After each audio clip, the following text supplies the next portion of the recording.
Suspended public protector Advocate Busisiwe Mkhwebane has not been able to go back to work just yet, despite a ruling by the High Court in the Western Cape last week, which set aside her suspension by President Cyril Ramaphosa. It found that there was reasonable basis, basically, to believe that the president was compromised by suspending Mkhwebane back in June, a day after announcing that the office would be investigating a robbery at Ramaphosa's Phala farm from back in 2020.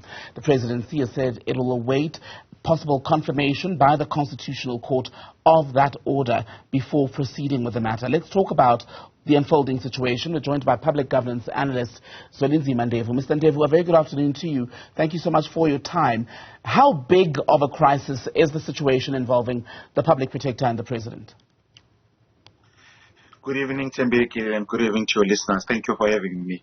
I think if we have to look at the implication of this decision, that would be very catastrophic to the president, and it could be seen as a witch hunt, because we know that the timing of the suspension was related to when the public protector, now suspended public protector, requested the president to respond to a number of questions. So I think it's important that we get clarity and we get the Constitutional Court to confirm as to whether this is indeed the correct interpretation of the law. As we also, you don't want a situation where you compromise a number of other legal cases that might follow suit after this. What do you make, and I wonder if there are similarities at all, around the pattern of antagonism between sitting presidents and the incumbent in the public protector's office, from former President Jacob Zuma versus former public protector Thuli Madonsela to now President Ramaphosa versus Advocate Busisiwe Mkhwebane? At face value, the cases seems to be the same, because you would remember that the then advocate Thuli Madonsela was persecuted, accused of all sorts of things, and later on he was then absolved of all those accusations because the courts ruled in her favor. But if you look deeper in this current one, Ms. Mkhwebane, Advocate Mkhwebane, has had a number of judgments against her, has had a number of adverse judgments where judges indicated that she interpreted the law incorrectly. She doesn't understand how the law works. And if you get to look at those, then you become worried. You might feel that there might be justification for her being suspended, and to test whether some of these allegations that have been made by courts, whether how vague they are they true? If they're indeed true, then we're running a risk of having a person who is running such an important office but does not understand the basis of the law. But of course the president did to some degree work himself into a corner here, because he had asked the public protector, suspended public protector, whose suspension has now been overturned by the High Court, just to explain legally it has to now be confirmed or not by the Constitutional Court. But he worked himself into a corner, did he not? Because she had already given him reasons why she believed that she should not have been suspended before the Phala situation started to unfold. So you have to question why, if that was the decision that he felt was best at the time, he didn't in fact do it sooner. Yes, I think that's where the challenge is. The timing of the president's decision to suspend Mkhwebane was questionable, as we know that it was around a time when Mkhwebane was asking a number of questions that affects directly the president. But also the other question that we should ask is whether it is correct for a sitting president not to act because of one or two issues that affect him, when you have a public protector that keeps on losing cases and the credibility of that institution is at risk. So that's the question that we need to ask. And I think one might have to need to protect public institutions such as the Office of the Public Protector. And if it means that trying to find out as to whether one is competent to be able to do his job in order for you to protect that office, one would have to take that. Do you think ultimately that is the office that will suffer most damage when all of this is concluded?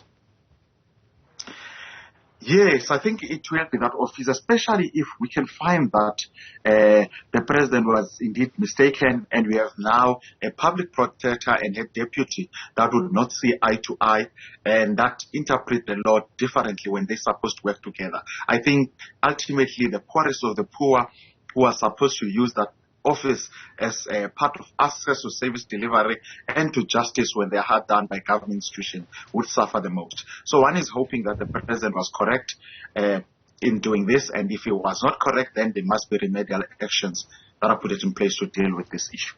And even if the public protectors say her return to work is indeed cleared, so to speak, by the Constitutional Court, it's not unrealistic, is it, to then believe that possibly her days are numbered even before the end of her term, which is next year, because that impeachment process is still going ahead in Parliament? Yes, that impeachment process is going ahead. But I think what is also most important is that there is clearly a breakdown of trust between the public protector and the legislature, which is Parliament, which the public protector is accountable to. And it makes one to think that it would be impossible for these particular two offices or the public protector to go back to a normal day-to-day duties without any further challenges. So it might be in the best interest of all involved to then, even if the public protector has absolved any wrongdoing from these, to let her go and not finish her term, just to protect the institution and allow service delivery to happen in that institution. Well, she says more broadly that she is basically a woman with a target on her back because she's not bowed to the whims of the Ramaphosa government and those loyal to the president of the day, right? But you're talking about all involved. What's also interesting in this story is that the Democratic Alliance has in fact filed a notice to appeal her victory in the High Court last week. So there too is another battle that she's facing. Yes, I think she will fight battles in all fronts. Would remember that even when other opposition parties were uniting against protecting her, the DA was one of those who felt that she was incompetent, and she was overwhelmed by the position that she's in, and she was not doing her job to the best of her ability. So I am not surprised when they joined in, because it will blow up in their face. We know that she has found against some of their leaders in the Western Cape, and more specifically in the city of Cape Town as well. So they rather disagree with her as well, fundamentally, in terms of the interpretation of the law. And I'm not surprised by that. Is it possible, sir, to argue at this point, given the events of the last 10 years plus, to say that the Office of the Public Protector has, as a result of the dramas from the Nkandla reports to the investigation around Phalaphala and the other investigations to do with the CR17 campaign funding, of course, has the office been politicized to a point of no return? I don't think necessarily it has been politicized, but what has happened is that that office of the public protector has demonstrated that it can withstand political pressure. When it is pressurized, you would remember with former public protector Thuli Madonsela, she has stood her ground against all odds when Parliament was against her. We've seen with Mkhwebane, whether rightly or wrongly, with the Phalaphala issue, that she has stand her ground and she has forced the president to account. So in that sense, that augurs well for that office and the incumbents, whether rightly or wrongly, but for the incumbents as well, that they can stand. They are not influenced by whoever is in power at the particular time. So right or wrong, a sign that democracy is truly working in South Africa, or alive at the very least. Thank you very much for speaking to us. Public governance analyst Zwelinzima Ndevu.